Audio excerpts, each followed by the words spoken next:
Vous l'avez suivi, c'est incroyable. On vient d'obtenir la validation du premier ETF spot Ethereum. Cela a été approuvé à la surprise générale. Pour rappel, il y a encore quelques temps, les chances que la Securities and Exchange Commission fasse cela étaient inférieures à 25%. Et pourtant, en une semaine, tout s'est accéléré, revirement total, et on se retrouve avec une série d'approbations. Et donc, quand on compte les points dans le match entre le secteur crypto et Gary Gensler, avec l'ETF Bitcoin et maintenant celui d'Ethereum, on est à 2-0. Et c'était pas gagné d'avance. L'impression que nous avions, c'est surtout que la SEC était en guerre ouverte contre l'écosystème entier au global. Alors, pourquoi ce changement brutal? Est-ce que c'est à cause de l'arrivée des gros institutionnels comme BlackRock et Fidelity? Ils ont forcément pesé dans la balance. D'ailleurs, avant d'être super bullish sur le Bitcoin, BlackRock le qualifiait, je cite, d'indice de blanchiment d'argent. Alors, qu'est-ce qui a bien pu les piquer ainsi? Personne n'a rien vu venir et c'est arrivé de nulle part. Dans cette vidéo, on va justement en profiter pour revenir là-dessus. Pourquoi ce brutal revirement? Qu'est-ce qui se cache derrière? N'y aurait-il pas un brin de politique derrière tout ça? Le prisme des ETF sur Ether est intéressant à comprendre, surtout pour la suite. On verra aussi justement quelles sont les implications de cette acceptation. Mais avant de nous lancer, n'oubliez pas le petit pouce en l'air, c'est important pour soutenir la chaîne. Gros big up à tous ceux qui prennent cette demi-seconde pour le faire.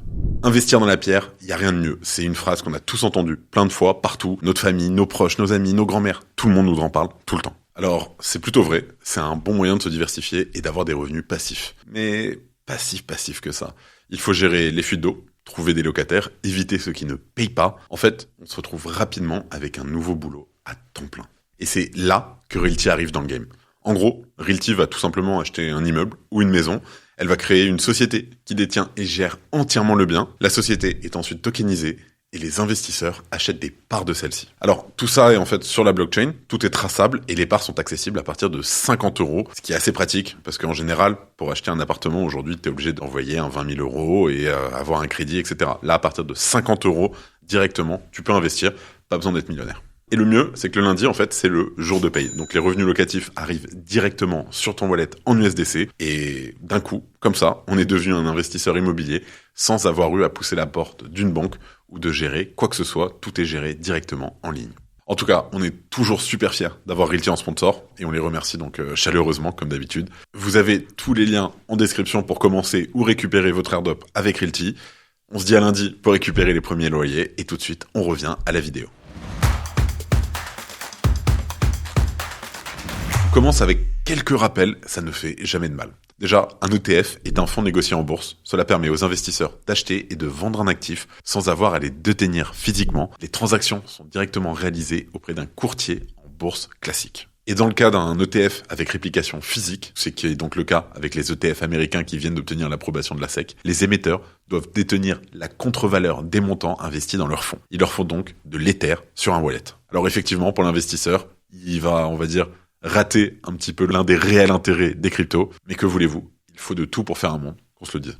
En tout cas, maintenant, la mise au point sur le marché de tels produits repose sur la classification du produit sous-jacent. Alors, cette distinction, elle est très importante, car les réglementations applicables diffèrent significativement. En fait, en 2018, tout semblait OK. La SEC s'est exprimée à ce sujet. Je vous cite d'ailleurs William Hinman, le directeur des finances institutionnelles de l'époque. Lorsque nous examinons la façon dont opère l'Ether aujourd'hui, nous observons un réseau hautement décentralisé, et non une centralisation caractéristique des offres de titres financiers.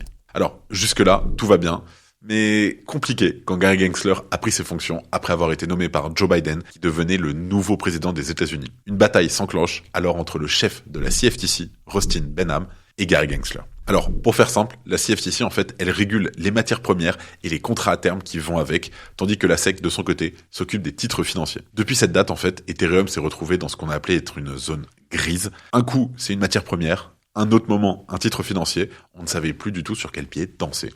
La SEC jouait d'ailleurs là-dessus pour intervenir auprès des acteurs impliqués autour d'Ethereum. Allez, maintenant on fait un bond dans le temps, et voilà qu'à la surprise générale, le 23 mai 2024 à 17h02 heure de l'Est, on apprend que tous les ETF spot sur les terres proposées avaient reçu l'approbation, entraînant une hausse immédiate, mais relativement modeste, de près de 5% du prix de l'Ether. Alors, certains pensaient justement que la SEC brandirait l'argument qu'Ether est une security pour différer ou refuser la mise en place de tels instruments. Avec une date butoir en août pour l'ETF de BlackRock, la SEC pouvait en fait sans problème retarder sa prise de position. Mais le 23 mai, c'était la date butoir pour celui de Van Eck et la SEC en a donc profité pour accepter tout le monde. C'est un tir groupé, comme on a pu avoir le cas il y a quelques mois avec les ETF Bitcoin Spot.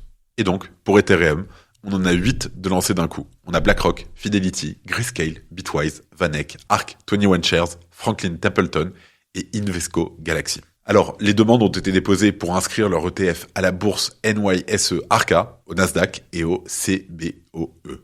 Les dépositaires sont donc Coinbase, Custody et Gemini en fonction des différents ETF. Dans ce contexte, en fait, le dépositaire, c'est l'institution financière qui est chargée de la garde des actifs du fonds. Et dans ce cas-là, Coinbase, Custody permet à l'ETF de fonctionner avec l'assurance que ses actifs sont bien protégés contre le vol, mais aussi les manipulations. La SEC a donc donné le feu vert au formulaire 19B4, mais attention, c'est juste la première étape avant qu'on puisse vraiment acheter des ETF sur nos plateformes préférées. Pour que ça arrive, il faudra encore que le formulaire S1 soit validé, et apparemment, Van Eck n'a pas chômé parce que le formulaire nécessaire est déjà rempli et envoyé pour approbation, du moins dans son cas. Alors, ce n'est pas sans conséquence, car en fait, on sort de la zone de flou.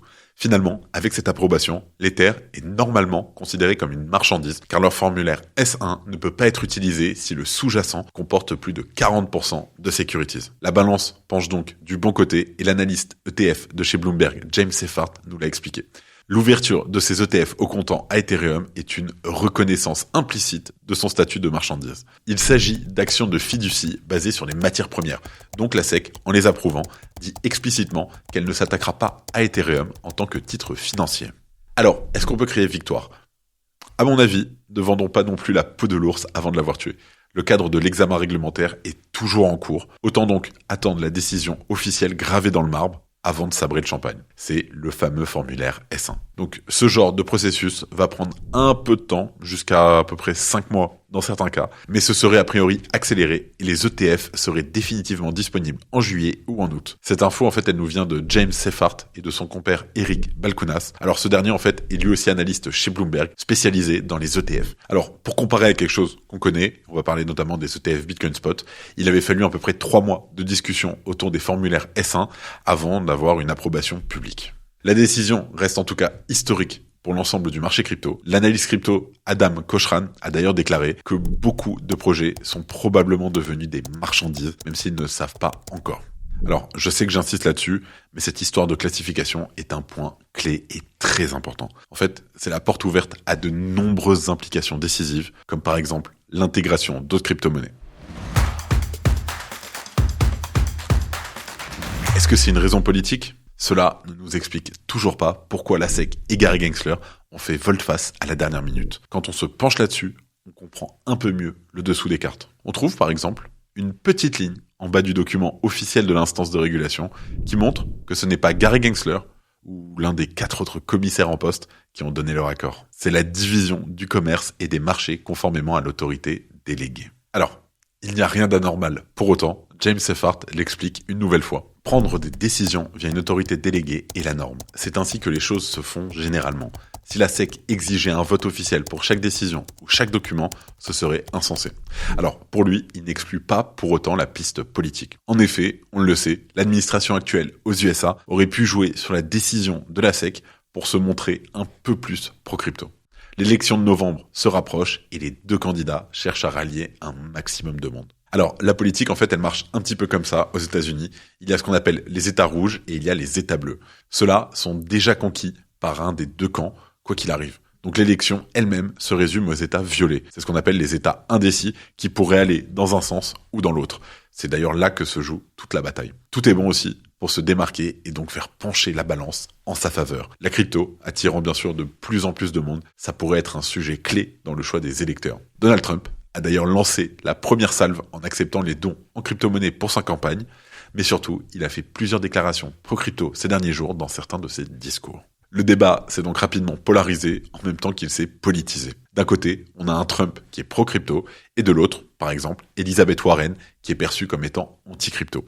Ces déclarations déteignent sur la campagne d'ailleurs de Joe Biden qui lui-même est perçu comme n'étant pas un grand défenseur de ces nouvelles technologies. Et ce n'est pas tout. Si vous suivez ce qui se passe chez l'oncle Sam, ça tombe bien, avec la newsletter gratuite du Crypto Daily, vous êtes au courant de tout ce qui se passe. Ça bouge au sein même du Congrès américain. Plusieurs votes récents ont d'ailleurs montré un soutien croissant à une législation favorable. Par exemple, la semaine dernière, le Sénat a adopté une résolution visant à faciliter l'offre de services de garde de crypto-monnaies par les banques réglementées. De son côté, la Chambre des représentants a approuvé la loi sur l'innovation financière et la technologie pour le 21e siècle, appelée la loi FIT 21. Encore une fois, cela va booster la clarté réglementaire indispensable pour faciliter la vie aux entreprises qui innovent dans ce domaine. D'ailleurs, suite à toutes ces annonces, on a Circle, qui était autrefois une entreprise basée aux États-Unis, qui est partie en Irlande, qui s'apprête à revenir aux États-Unis pour montrer aux régulateurs qu'ils sont prêts à faire un geste envers la loi, la régulation.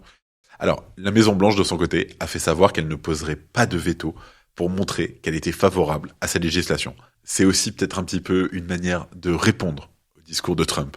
De nombreux analystes font cette remarque. Désormais, la crypto est au cœur des élections, et ce sera donc en fait un thème qui pourra faire basculer le vote des citoyens dans un camp ou l'autre. Après, on se doit quand même de rester factuel.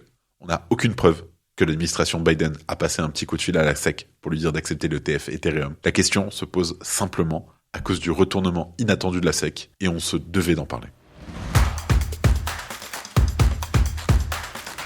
Alors, maintenant, quelles sont les perspectives futures pour l'Ether et surtout pour l'ensemble du marché? On le répète, mais cette approbation n'est qu'une première étape. Les ETF seront véritablement dispo à l'achat dans quelques semaines ou mois. L'argent ne va pas couler à flot dès maintenant. Et si on se base sur l'effet des ETF Bitcoin, on peut s'attendre à une montée du prix du token à mesure que les flux institutionnels arriveront. Un léger repli à court terme est bien sûr envisageable, encore une fois, comme cela s'est passé pour le Bitcoin, le fameux sell the news. Alors, le prix fera bien ce qu'il veut, mais globalement, on est plutôt convaincu. Certaines targets d'ailleurs pour Ethereum visent 9 à 10 000 $ par token pour le bull run. Bien entendu, il faut toujours prendre ces prédictions avec des pincettes. Ce qui est sûr, c'est que les ETF mettent le projecteur sur les cryptos, donc ça va attirer de nouvelles personnes. Vanek d'ailleurs a déjà lancé la première pub pour son fonds sur Ether, à peu près 2 heures après l'acceptation de la SEC. On a d'ailleurs entendu de nombreux experts avec de très belles boules de cristal envisager que l'Ether atteindra une valorisation de près de 40 000 $ d'ici 2030. Et là, je vous cite le journal Forbes, ce n'est pas une blague. Alors ça, c'est tout ce qui va être la partie pour le prix. Mais il y a une autre perspective qui est très importante selon moi. Alors, vous savez qu'Hong Kong a lancé ses premiers ETF spot Bitcoin et Ether il y a déjà quelques semaines. L'Asie a donc une toute petite longueur d'avance, et là-bas, le régulateur en est déjà au stade de savoir si les émetteurs d'ETF Ethereum peuvent faire du staking ou non. La même question se posera forcément aussi côté US, et c'est là que la question se pose. Si les géants de la finance peuvent se mettre à stacker à travers leurs ETF, cela pourrait augmenter la concentration de la détention des jetons à terme. Alors, c'est un risque supplémentaire pour le système qui fonctionne à preuve d'enjeu depuis le merge. Vitalik, d'ailleurs, ne veut pas que la grande majorité des jetons ne se concentrent entre quelques acteurs qui auraient alors un certain pouvoir de gouvernance sur le token. Ce sera donc bien sûr un développement à surveiller. Et d'autres, dont moi, et probablement toi aussi, derrière ton écran, se demandent déjà quel sera le prochain élu. Un ETF sur Solana, sur Ripple, sur le Dogecoin, le Shiba. Vous pouvez nous le dire en commentaire, vos prédictions à ce sujet, ça nous intéresse. On prend les paris. Pour moi, c'est Solana, le prochain ETF. J'en profite aussi pour faire une petite dédicace à Darkemy au passage. Alors, quoi qu'il en soit, c'est une affaire à suivre de très très près. L'avenir semble lumineux et les planètes s'alignent. La crypto s'insère de plus en plus dans la finance traditionnelle pour la transformer de l'intérieur et on ne peut que s'en réjouir quand on a cette technologie dans le cœur. Pour aller encore plus loin dans la compréhension, nous vous invitons à lire les ressources qui sont en description de cette vidéo. J'aimerais aussi prendre une petite seconde pour remercier Antoine, Esprit Cryptique, qui a suivi toute l'affaire depuis longtemps et pendant de longues heures, qui m'a aidé derrière ce script. J'espère que la vidéo vous aura plu. Si c'est le cas, bonne nouvelle. On va faire plus de vidéos dans ce style-là. Donc abonnez-vous afin d'être sûr de ne pas rater les prochaines. Merci à tous. C'était Benjamin pour le Crypto Daily. Et moi je vous dis à très vite.